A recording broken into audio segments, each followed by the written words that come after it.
There was a time when I retreated from my apartment on East 79th Street, and I came and I applied to and got into the writer's room.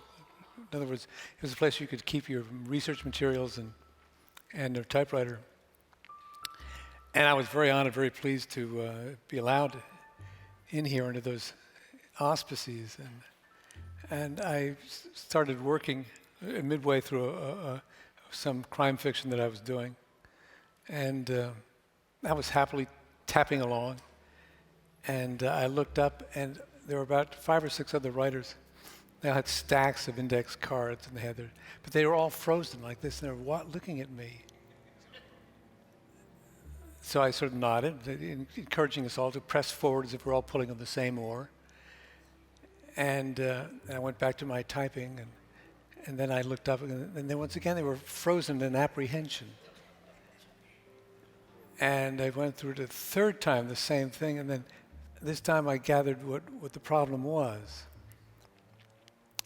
I, like many fiction writers, sort of act out what I'm writing.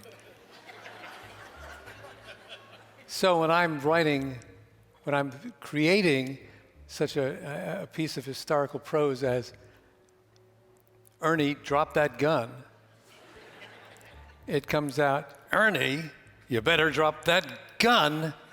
This was appalling, Everyone else had been practicing their skill, their vocation in silence, in reverential silence, and here's some prose writer, because I figured out I was the only fiction writer there.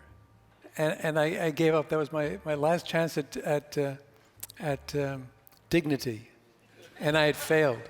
What about growing up? Did libraries play any part in your life and your journey to becoming a writer? Well, I would go. I could hardly ever get across the whole library floor because I'd go in there to get a book, but on the way there'd be racks, stacks.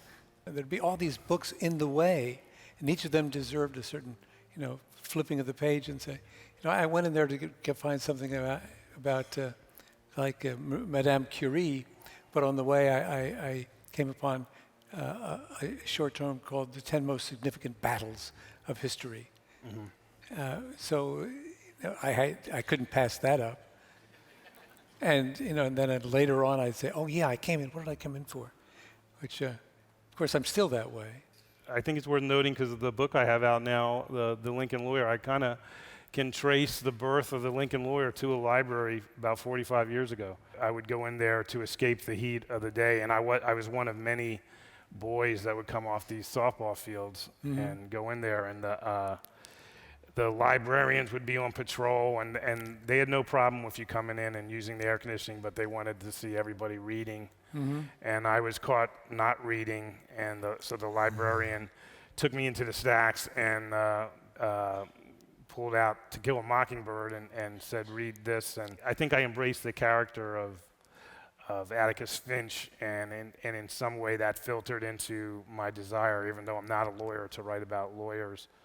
I know it's a big stretch to think of Mickey Haller or to mention Mickey Haller and Atticus Finch in the same breath, but I do see a kinship between them. And when I was writing that first book, which was almost 10 years ago, I guess, I kept thinking, this is Atticus Finch with a ponytail. I kept thinking that, and that great book is about a guy who puts his family at risk to do the right thing. Mm.